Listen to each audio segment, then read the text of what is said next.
Yung masakit lang kung minsan yung mga matanda, sila pa yung matatanda, sila pa yung matawa. Kung tinatawanan ako, gusto ko hindi ko marinig. Kasi masakit din sa akin. Senator Rafi Tulfo, isa po akong PWD, at ako po ay may progeria. Sana po tulungan mo ako at ang aking nanay. Dalawa lang kami po sa bahay at hindi namin alam kung saan kami kukuha ng pambili ng gamot.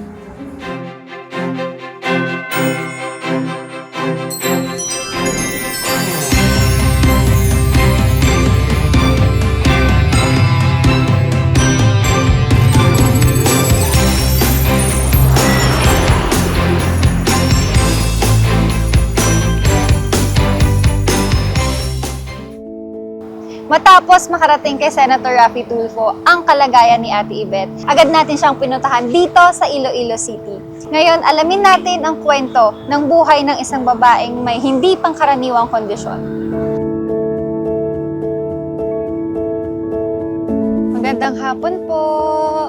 Magandang hapon po, Nanay. Hello po. Naalala ko, 7 years old ako noon. Hindi ko naman alam yung progeria dati, kung ano yun. Ngayon na lang pinaintindi na sa akin kung ano yung progeria na sakit. Yung parang matanda na, yung itsura. Sabi nga nila, daw kaedad ko na daw ang nanay ko. Pero bata pa ako sa age ko.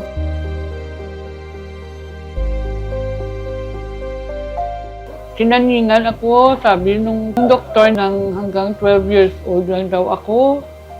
Ano naalala ko?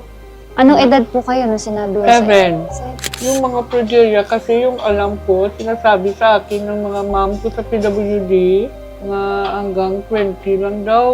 Ano na, swerte na yung mga ganyan, 20 na, buhay pa. Ako nga, 56 na ako. Sabi ko, bakit nandito pa ako? Talaga ang ng Panginoon sa akin. Baka si nanay, dalawa kami alaga sa isa't isa.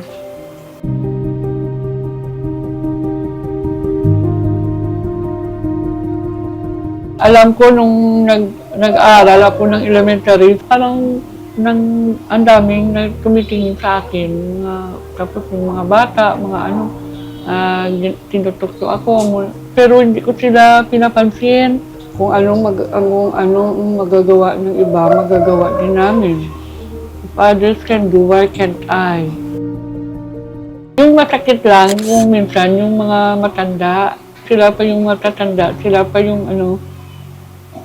matawa. Okay lang yung mga bata. Pero kung matanda na, tapos gusto ko hindi ko marinig. Kung tinatawanan ako, gusto ko hindi ko marinig. Kasi masakit din sa akin.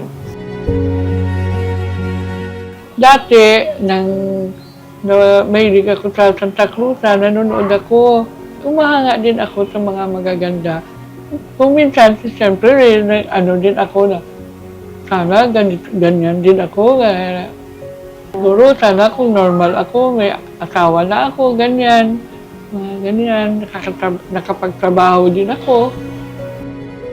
Sa totoo lang, wala talaga akong problema kahit ganito ako. Okay lang, tanggap ko naman, hindi naman ako nagsisi kung bakit binigay sa akin ganito, tsura. Wala talaga akong Kasi alam ko baka sa may regalo, ipapaldi sa akin. Sa bandang huli, ako yung pinakamaganda.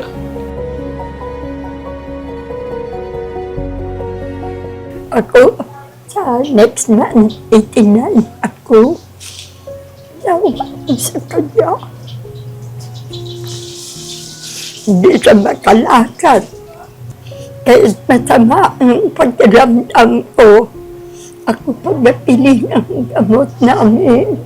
Pag may pera kami, bibili ako gamot. Wala.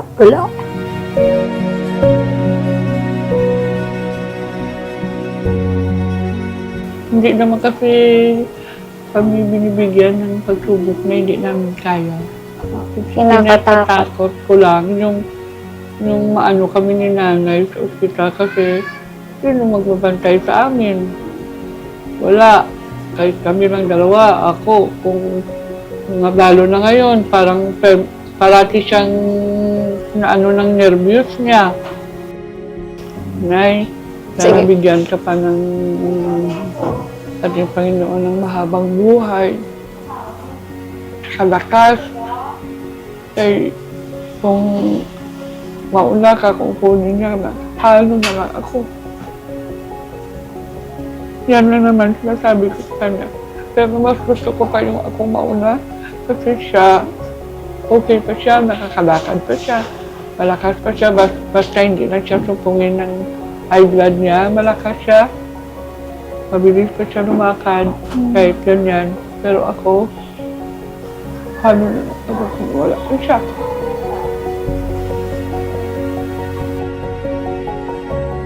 Paano po yung sa mga pagkain ninyo ni nanay? Kapag hindi naman kami masyado, kahit 5 piso sa kanya na kanin, 5 piso din sa akin, hindi pa nga namin maubos yun. Kung minsan, binibigyan kami mga kapitbahay namin. Kung anong luto nila, binibigyan kami. Hanggang gabi na yan namin, nanay. Minsan, 2 pirasong isda. Yung isa, namin, kainin namin sa tanghali. Yung isa, sa gabi. At yung sa kabilang isda, yung sa kabila, siya. Yung sa kabila, ako. Paano po kapag tuwing Pasko, paano po kayo nagse-celebrate?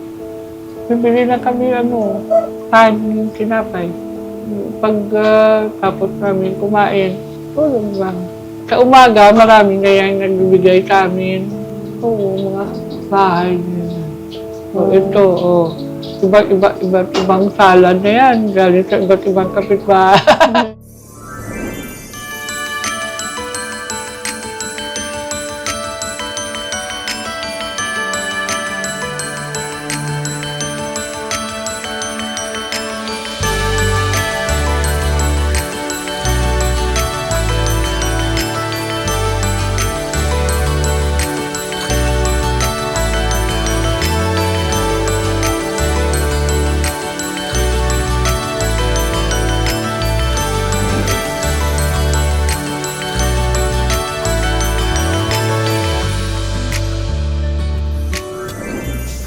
Maligayang Pasko po! Maligayang Pasko! Salamat! Nakarating po kay Senator Raffy yung kalagayan niyo dito ni nanay at naantig siya sa kwento ninyo. Ayan, meron siyang pamaskong handog para sa'yo, Ate Ebet, tsaka para kay nanay. Salamat, Senator. Opo, ayan, kompleto na yan, ate. Meron din pang Noche Buena, may isang sakong bigas, at may mga groceries po. Kompleto po yung mga groceries. Hindi na kami maghahanap ng pambili namin ng pagkain. Matagal namin maubos yan. Maraming salamat, Senator, sa tulong na bigay mo sa amin. Sobrang dami-dami. Ngayon lang ako nakaano dyan At tanggap Nakakita ng ganyang bigay para sa amin ni nanay, sobra-sobra. Ate Yvette, nanay, bukod po dito sa mga grocery, hindi lang po dyan nagtatapos yung sorpresa ni Senator Raffy dahil meron pa po siyang binigay na 50,000 pesos po para sa inyo.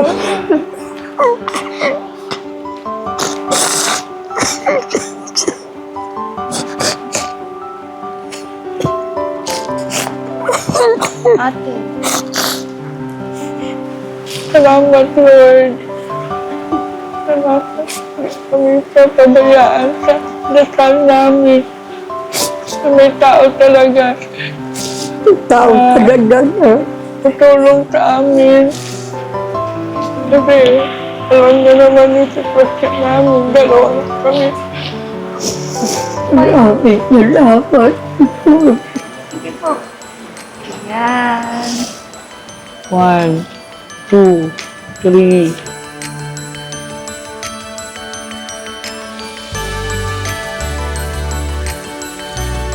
49.50. Maraming salamat po, Senator Raffy Tulfo.